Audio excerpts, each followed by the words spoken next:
Selamat datang di part 2 Podcast Mandarin. Belajar Mandarin dengan santai. Nah, saya senang sekali belajar bahasa Mandarin dengan kalian di sini.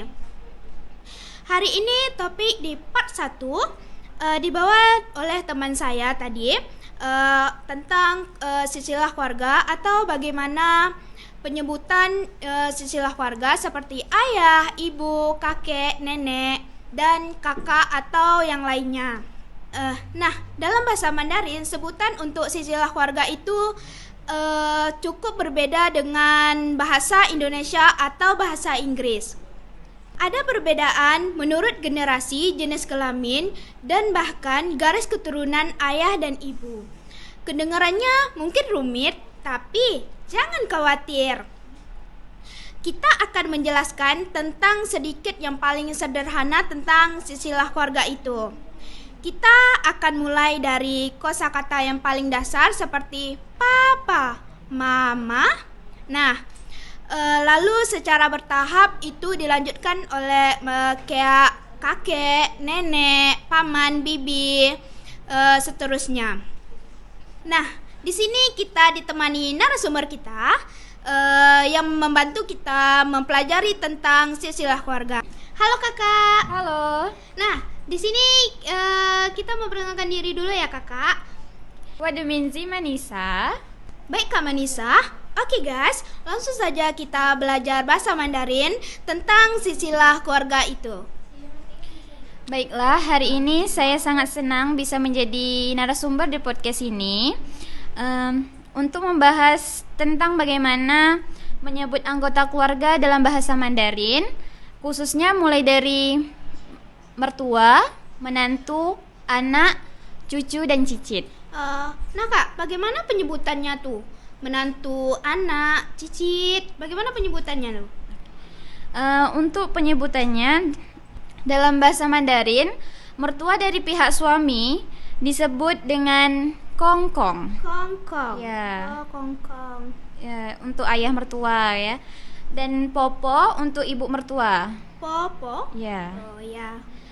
Sementara jika dari pihak istri, biasanya kita menyebut dengan Cizi de Fucin. Siji de?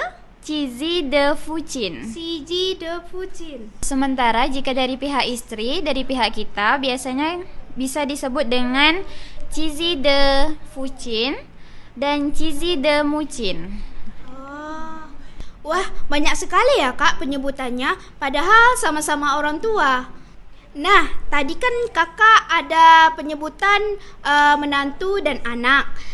Itu apakah berbeda dari yang tadi? Iya kak, berbeda. Untuk menantu itu terbagi menjadi dua. Pertama menantu laki-laki, kedua menantu perempuan. Untuk menantu laki-laki biasanya disebut dengan nyusu dan menantu perempuan disebut dengan ersifu. Oh, ersifu Iya. sama nyusu. Wah, ternyata berbeda ya kak. Itu untuk anak-anak itu penyebutannya berbeda juga atau gimana tuh kak? Iya kak, untuk penyebutan anak, untuk anak laki-laki dalam bahasa Mandarin penyebutannya itu bisa disebut dengan erci, dan anak perempuan biasanya disebut dengan newer. Erci sama Newer. Ya. Oh gitu. Wah, sangat berbeda ya guys penyebutannya anak laki-laki sama menantu tadi. Itu tadi kakak ada bilang penyebutan dari cucu sama cicit. Itu penyebutannya itu sama atau berbeda tuh? Nah, kalau untuk cucu ini juga berbeda-beda sama seperti yang sebelumnya. Cucu ini juga terbagi menjadi dua, cucu perempuan dan cucu laki-laki. Untuk penyebutannya dalam bahasa Mandarin kita bisa menyebutnya dengan sanci. Dan untuk perempuan kita menyebutnya dengan san nui. Kalau di cicitnya juga berbeda, itu terbagi menjadi dua, cicit laki-laki dan cicit perempuan. Kalau untuk cicit laki-laki biasanya kita menyebut dengan zengshen. Kalau untuk cicit perempuan bisa juga disebut dengan Zhen Sen Yu. Nah, itu tadi banyak sekali perbedaan penyebutan dalam bahasa Mandarin dari mertua, menantu, anak, cucu, dan cicit. Ternyata berbeda ya. Kita tidak bisa sembarangan ya menyebut bahasa Mandarin itu dengan bahasa yang lainnya. Nah, itu tadi penyebutan bahasa Mandarin tentang silsilah keluarga yang disampaikan oleh Kak Manisa tadi. Terima kasih kepada Kak Manisa karena telah memberikan materi yang baru kepada kami atau kepada penonton. Tentunya ilmu yang sangat bermanfaat bagi kita. Oke teman-teman, terima kasih yang sudah menonton. Semoga bermanfaat ya. Jangan lupa subscribe channel kami. See you.